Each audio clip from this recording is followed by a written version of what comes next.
Tá a mesma versão aqui, tá bom. Ajuntando-se, entretanto, muitos milhares de pessoas, de sorte que se atropelavam uns aos outros, começou a dizer aos seus discípulos: acautelai-vos primeiramente do fermento dos fariseus, que é a hipocrisia. Jesus ele está falando, embora tem muita gente ali junto dele, mas ele está se dirigindo a quem?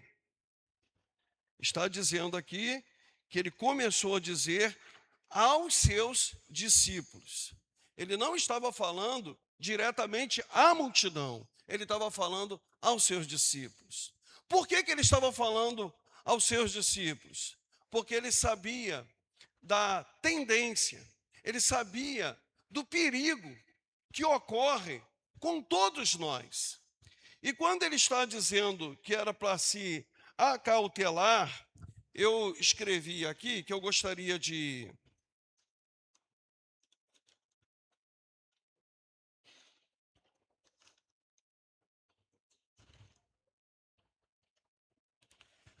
o termo acautelar quer dizer o seguinte: ponha-se em guarda contra, ou seja, quando Jesus está falando aos seus discípulos que era para eles para eles acautelarem, é no sentido de eles terem uma vigilância sobre o seu comportamento. Ele está dizendo assim: ponha-se em guarda contra, preste muito atenção e ligue a sua mente e seu coração contra a hipocrisia. Quando ele está dizendo que é para nós nos acautelai-vos, ele está dizendo para nós prestarmos atenção sobre o nosso próprio comportamento. Porque é muito comum nós vivermos em hipocrisia. E aí ele vai citar, logo no versículo, ou mesmo no primeiro versículo, ele diz: acautelai-vos primeiramente do fermento dos fariseus, que é a hipocrisia. O que é fermento, irmãos?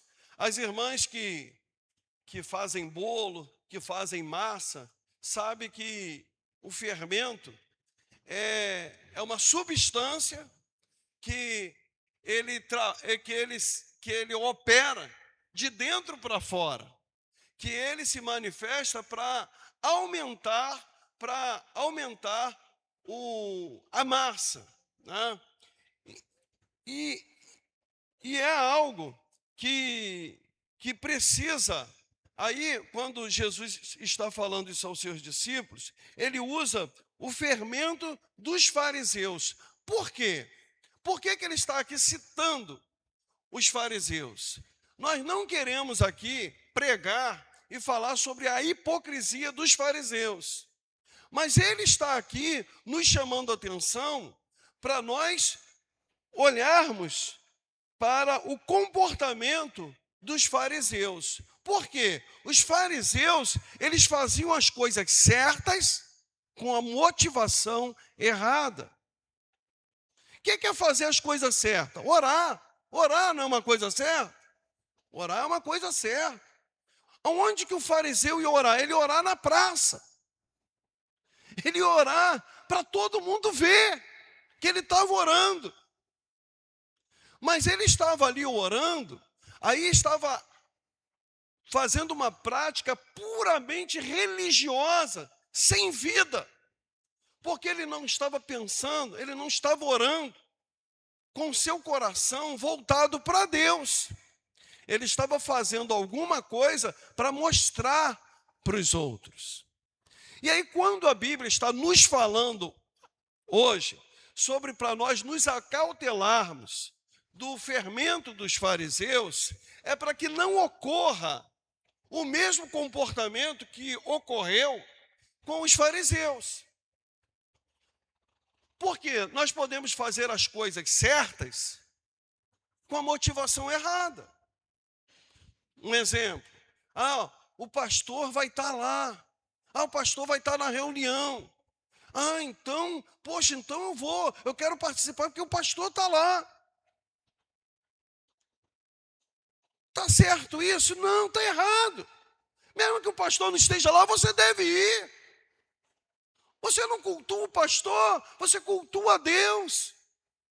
Então, olha só, a motivação, ela pode ser errada quando nós perdemos o nosso alvo, que é Deus.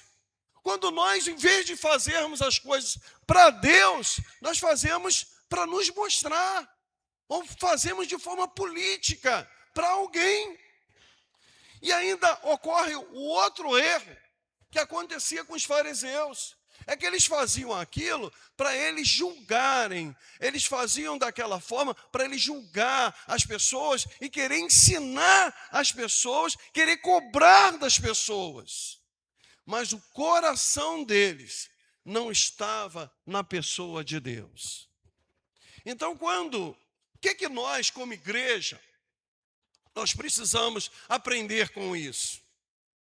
Quando você vê um irmão com fraqueza, quando você vê um irmão fraquinho, quando você vê um irmão com dificuldade, que nós não façamos o que faria um fariseu, de julgar.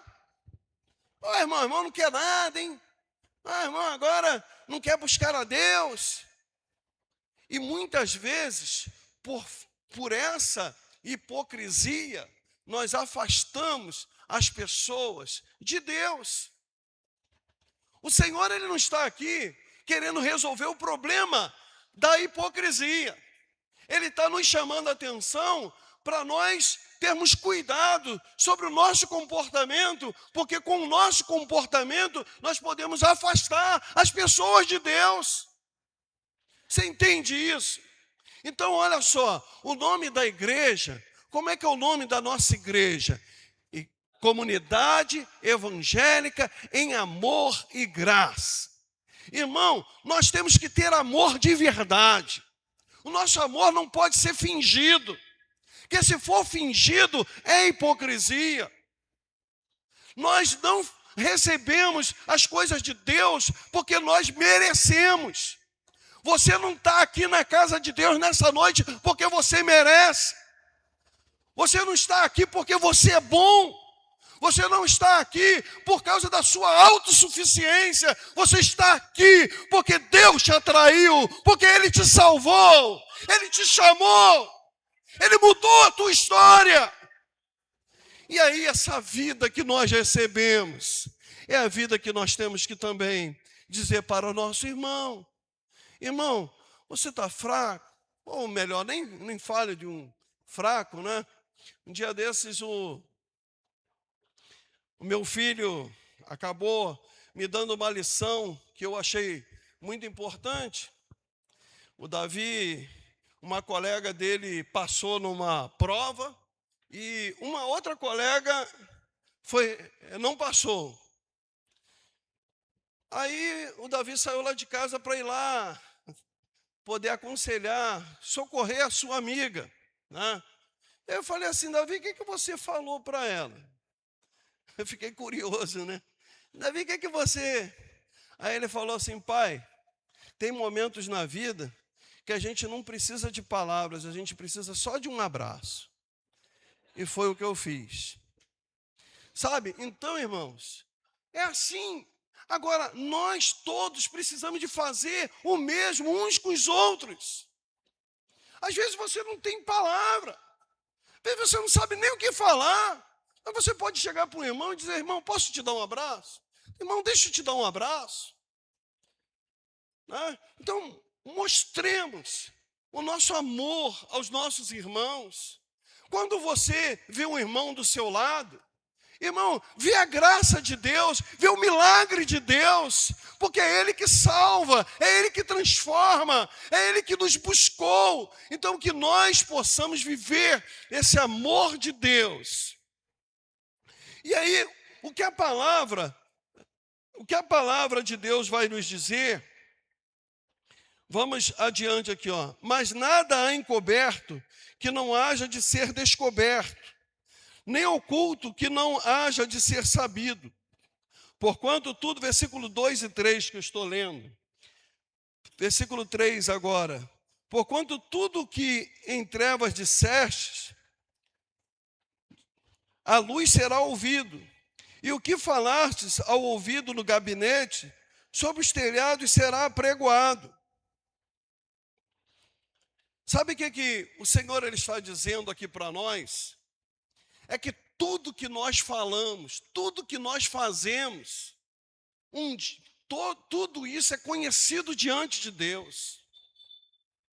Então, a nossa vida como irmãos, a nossa vida como igreja, é de nós podermos ajudar um ao outro. Você não precisa, muitas vezes, nem falar muito. Mas você está vendo que uma pessoa está passando por aflição, uma pessoa está passando por dificuldade, ore por ela. Peça a Deus, Senhor, tem misericórdia dela. Senhor, tenha misericórdia da vida de fulano. Sabe qual é o comportamento do hipócrita? Que muitas vezes acontece isso conosco. É quando acontece alguma coisa com alguém, a gente logo quer saber por que aconteceu aquilo. Ah, o irmão quebrou a perna. A gente quer saber se o irmão é fiel. Né?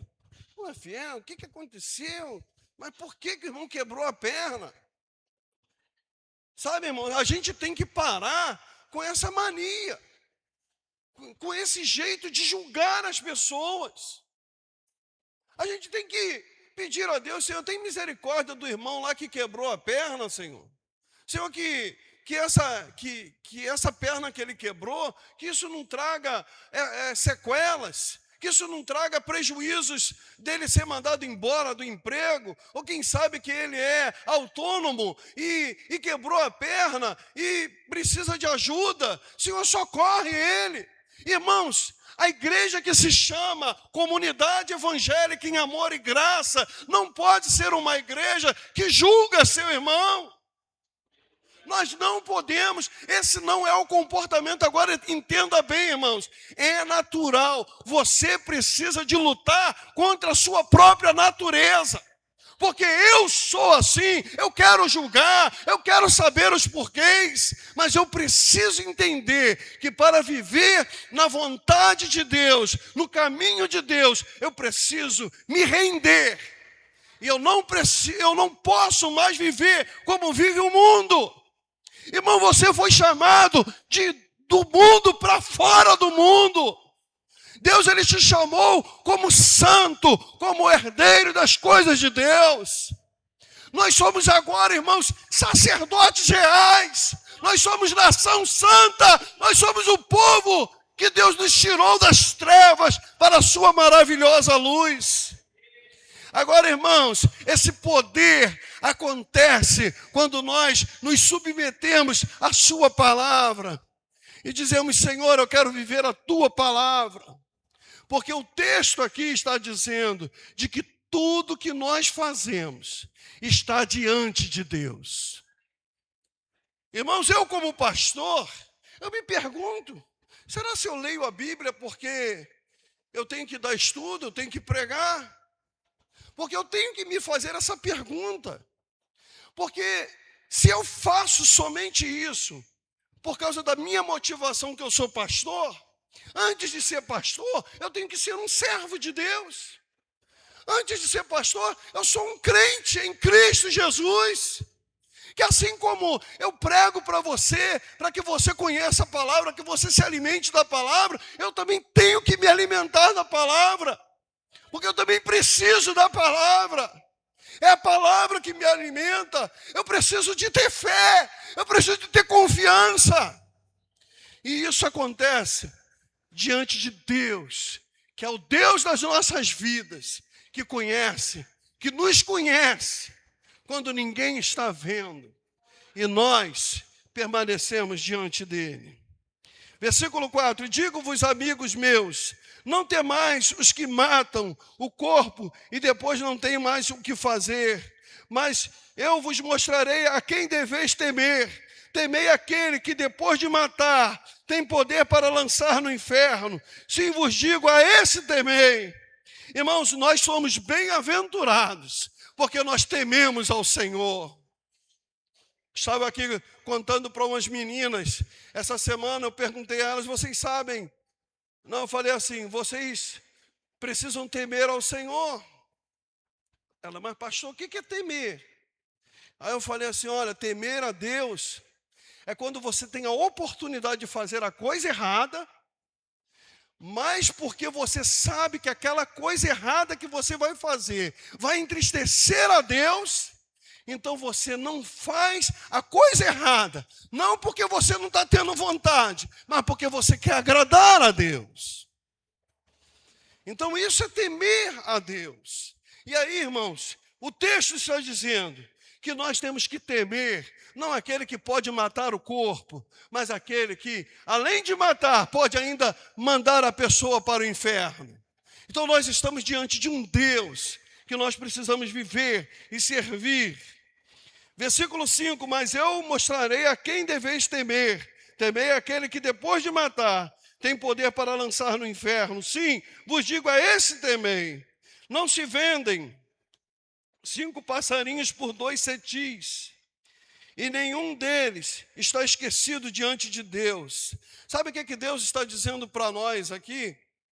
Que além dele nos conhecer, ele conhece cada detalhe da nossa vida. Tudo que nos pertence, tudo que acontece conosco, não passa despercebido para Deus. Deus, ele sabe tudo. E aí nós vamos ler aqui, que além dele saber tudo, versículo 7, até os cabelos da vossa cabeça estão todos contados. Não temais, pois, não temais, pois mais valeis vós do que muitos passarinhos. Ou seja, ele está aqui falando do nosso valor. E digo-vos que todo aquele que me confessar diante dos homens, também o Filho do Homem o confessará diante dos anjos de Deus. Mas quem me negar diante dos homens, será negado diante dos anjos de Deus. E aí Jesus aqui, eu acredito que ele está, além dele estar falando aos seus discípulos, mas a ênfase maior é aqueles que estão flertando com Deus. Eu não sei se você vem à igreja, se você está flertando com Deus. Se você gosta de Deus, você sabe que Ele é bom, mas você não se rende a Ele. E aí ele está dizendo aqui, que todo aquele que negar a Ele diante dos homens, porque alguém pode viver dentro de uma hipocrisia espiritual, a ponto assim, eu estou todo dia na igreja, eu estou indo à igreja. Gente, ninguém é salvo porque vem à igreja. Você pode vir à igreja e ir para o inferno. Você tem que vir à igreja, mas entregar o seu coração a Jesus. Porque senão, você pode estar vivendo uma vida de hipocrisia. Você pensando de que está na igreja, está salvo. A pessoa pode estar na igreja e estar perdido ou perdida. O que a pessoa precisa é ouvir a voz do Espírito Santo.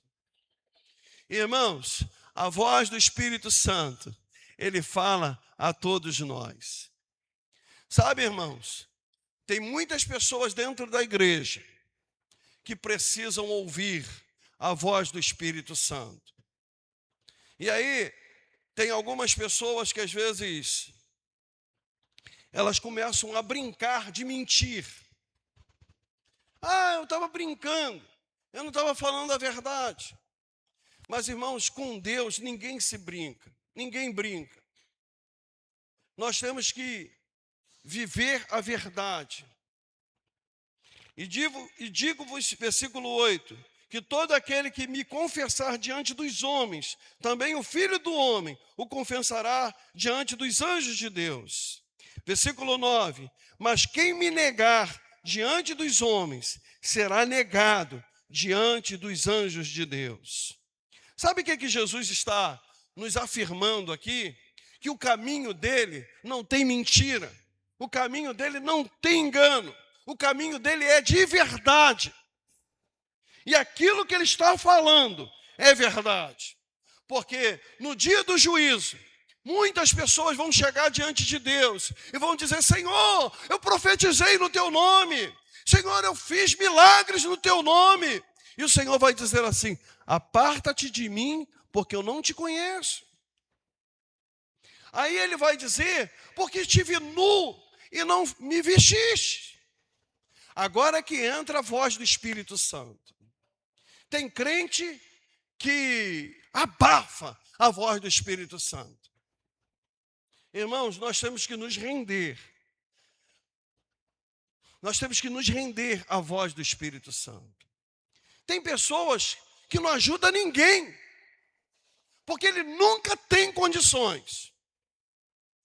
Mas, irmão, se o Espírito Santo estiver falando para você, e você não estiver ouvindo, ele vai cobrar isso de você. Eu sempre fui uma pessoa assim que desconfiava, né? Poxa, vinha uma pessoa me pedir alguma coisa, eu quase que... às vezes, quando uma pessoa necessitada quer alguma ajuda nossa, a gente sempre tem um argumento de que aquela pessoa pode ser viciada, aquela pessoa pode ser isso, pode ser aquilo, e tudo na justificativa de não ajudar. Até o dia que eu entendi que Deus, ele cuida dos pobres. Deus cuida dos necessitados. E aí Deus cuida do necessitado. Como é que vai chegar a bênção ao necessitado se Deus não tem um instrumento? Você é o instrumento de Deus. E o Espírito Santo fala. O Espírito Santo nos fala. A menos que você esteja com o coração endurecido. E lá em 1 Tessalonicenses 5, se eu não me engano, se é o versículo 19, diz: não abafeis o Espírito. E aí, se o Espírito Santo estiver te falando, ajuda essa pessoa. Ajuda essa pessoa de alguma forma. E a gente, às vezes, não quer ajudar. Ah, não, ajudar não vou, não. É lógico, irmãos, que a gente tem que, tudo na vida, a gente tem que ter equilíbrio, né? Às vezes, quando o Senhor nos fala, a gente até exagera um pouco, né? Uma vez, assim, perto do mercado, eu quando entendi isso, e aí eu fui no mercado, aí a pessoa fala assim: o senhor pode comprar um biscoito para mim? Aí eu falei assim: e qual é o sabor que você quer? Né? Aí a pessoa falou assim: não, o senhor pode decidir, não, mas qual que você mais gosta? Ah, gosto de tal. Aí eu fui lá dentro para comprar. Porque, irmãos, o nosso relacionamento com o nosso semelhante, ele passa pela experiência que nós temos no nosso relacionamento com Deus, com o Pai. Quando você pede alguma coisa para Deus, você pede para Ele decidir. Mas, Senhor, eu quero comprar uma casa, Senhor. Mas, Senhor, olha, eu não tenho nem escolha. A casa que o Senhor me der é assim que você ora? Não, de repente você ora assim: Senhor, eu já visualizei aqui, Senhor, aquela casa. E às vezes não é nem uma casa, né? Vamos dizer que a irmã passou no shopping e viu um vestido, né? E aí, Senhor, eu quero aquele vestido, né? Aí você sai de casa falando assim: Senhor, eu vou comprar no shopping um vestido. Senhor, mas o Senhor me dirige, Senhor, me mostra qual é o vestido. É assim que você ora? Não, você ora assim: Senhor, eu vou ficar tão bonita naquele vestido, Senhor. Eu vou me sentir tão bem. Senhor, me dá aquele vestido. Não é assim que a gente ora? É assim que a gente ora. E aí, por que quando uma pessoa vem nos pedir alguma coisa, a gente acha que a pessoa não tem direito a pedir? Não, a pessoa tem direito a pedir. Uma vez, uma irmã aqui, ela falou assim: eu estava dando um salgado para um moço, que o moço pediu, Aí eu olhei assim na vitrine e mandei ele escolher qual é o salgado que o senhor quer. Aí ele escolheu lá, e agora qual é o refrigerante que o senhor quer? Às vezes, irmãos, a pessoa para dar, ela pensa assim, ele vai comer desse aqui, né? E a pessoa acha que está fazendo uma grande bênção, impondo o que o outro tem que comer. Ele vai comer, eu estou dando, ele tem que comer o que eu estou dando. Né? E beber, nem se fala de beber, né? Bebe água. Não, irmãos. Quando nós passamos no nosso relacionamento com Deus, esse relacionamento com Deus, a nossa experiência que nós temos com Deus, é que vai passar pelo relacionamento do outro, com o outro. É lógico, irmãos, que eu estou aqui pregando, é muito fácil a gente falar de ajudar, de abençoar, mas a gente tem que ter esse temor, esse cuidado diante de Deus.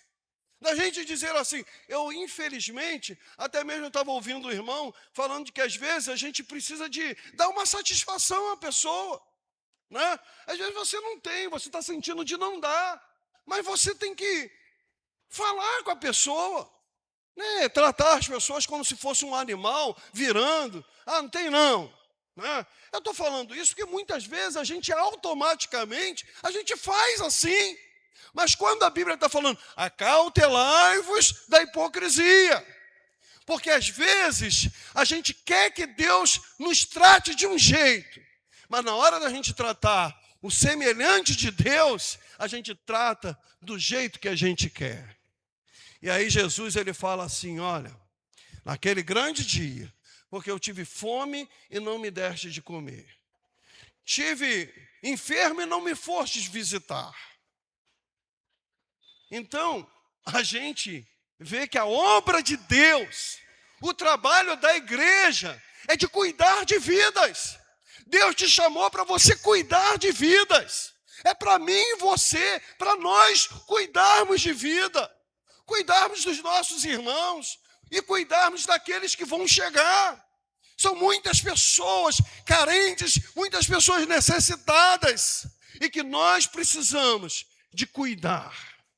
E, irmãos, uma das coisas que Deus ele tem nos mostrado é que nós precisamos de cuidar daquele que está do nosso lado. Que às vezes a gente quer cuidar, a gente diz assim para Deus, agora eu quero cuidar, Senhor, eu quero... Mas aí você sempre pensa em cuidar daquele que você ainda não conhece. Que aquele que você conhece, ele é muito chato, ele é muito problemático, e não tem paciência. Não, é com esse chato, é com esse que dá trabalho, é que você tem que começar a fazer o laboratório. Senhor, me dá graça, Senhor, me dá sabedoria para eu cuidar, Senhor. Me dá amor, Senhor, para eu amar, meu irmão. Irmãos, o laboratório é aqui, é com o nosso irmão, é com aquele que está do nosso lado. Celebre a tua vida com o irmão que está do teu lado. É essa vida que nós recebemos de Deus. Por isso que a palavra está dizendo, acautelai-vos da hipocrisia. É para nós nos acautelarmos, de nós tomarmos conta de nós mesmos e sabermos que a nossa tendência é de não fazer a vontade de Deus. A nossa tendência é fazer a nossa própria vontade. E Deus está nos falando que Ele quer começar a trabalhar, quer começar a agir a partir de nós, em nós, e principalmente com os nossos irmãos. Versículo 10, e todo aquele que disser uma palavra contra o Filho do Homem, ser-lhe-á perdoado, mas ao que blasfemar contra o Espírito Santo, não lhe será perdoado. Que coisa séria aqui. Esse texto é uma coisa seríssima. Porque quem é que blasfema contra o Espírito Santo? Não é você não, irmão. Você é salvo por Jesus Cristo. Essa palavra não cabe para você. Agora, essa palavra cabe para aquela pessoa que o Espírito Santo está falando, que o Espírito Santo está convencendo, mas que essa pessoa se mantém dura, ao ponto das pessoas para você ver como é que é uma blasfêmia contra o Espírito Santo, é que Jesus estava curando, Jesus estava fazendo maravilhas. E sabe de que ele foi acusado? Ele foi acusado de que o espírito que estava nele era de Beelzebu. O espírito dele é do demônio. Eles não creram, eles resistiram. E aí, quem sabe que você que ainda não decidiu, que ainda não se entregou, que ainda não entregou sua vida a Jesus, é só o Espírito Santo. E aí no dia do juízo, espero que você esteja indo para os céus, que você esteja com o Senhor. Bem, deixa eu encerrar aqui, irmãos. Versículo 11, e quando vos conduzirem às sinagogas, aos magistrados e potestades, não estejais solícitos de como ou de que haveis de responder, nem do que haveis de dizer, porque na mesma hora vos ensinará o Espírito Santo o que vos convenha falar. Eu quero dizer, essa palavra aqui, ela é muito importante dentro da igreja. Irmãos, eu sei que dentro da igreja, eu estou dizendo isso, porque eu sou um ser humano. E como ser humano, eu não sou diferente dos irmãos. E muitas vezes a gente, como igreja, a gente às vezes resiste muito a trabalhar como igreja. Porque a gente fica assim, eu não quero me expor. Eu não quero falar o que eu penso. Porque de repente alguém vai me criticar. Eu não vou ser bem aceito pela igreja. Então o que eu faço? Eu fico sempre recuado. Eu não me misturo, eu não me uno com os irmãos, porque a pessoa fica com aquele medo. Mas, irmão, a palavra que está dizendo aqui, se você tem medo de falar, se você tem medo de pregar, se você tem medo de orar, o que a gente está lendo aqui é que o Espírito Santo, ele te ensina. Ele vai te ensinar. E é lógico que nós, como pastores, nós temos que respeitar o seu tempo, o tempo do Espírito Santo. Nós não temos que chamar, eu falo isso com os irmãos que presidem culto, não chame a pessoa para vir orar, não chame a pessoa para dar uma palavra, sem que essa pessoa saiba primeiro. Procura saber, você gostaria de cantar? Você gostaria de dar uma palavra? Porque senão, irmãos, a igreja é um lugar de terapia, de cura. Esse lugar não é um lugar de tensão. Esse lugar não é um lugar de perturbação. Esse lugar é um lugar de paz, de alegria, que você tem que ter alegria de vir para a casa do Senhor. Você não vem para a igreja para você ministrar sobre a vida de ninguém. Você vem para cultuar e adorar ao Senhor. E você tem que vir com a sua alma, com o seu coração aberto para servir ao Senhor. Porque eu aprendo de como o Senhor, Ele nos chama. Ele diz, vinde a mim, todos vós que estáis cansados e sobrecarregados, e eu vos aliviarei. Irmãos, igreja é um lugar de cura. Igreja tem um hino que eu gosto de cantar, que é aquele... Eu vim te buscar, quero te... Aí como é que é? Tem uma parte que é a parte que eu mais gosto de cantar, mas que agora eu não estou me lembrando. Não há outro lugar que eu queira estar, não há outro lugar que me faça tão bem. Teu amor me alcançou, teu amor me atraiu. Mergulhar nesse amor. Quer dizer, a igreja deve ser esse lugar. E aí eu quero convidar você a se lançar nos braços de Jesus. Você se apaixonar pelo Senhor. Você se entregar ao Espírito Santo e falar, Espírito Santo me usa, Espírito Santo eu te quero, Espírito Santo eu te adoro, enche a minha vida do teu poder, porque eu quero sair pela Nova Holanda para anunciar as tuas maravilhas. É para isso que o Espírito Santo quer nos usar, irmãos.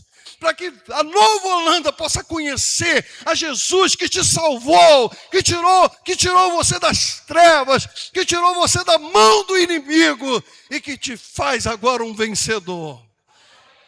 É para isso que nós estamos aqui. E que o Espírito Santo de Deus aplique a sua palavra no nosso coração. Em nome do Senhor Jesus.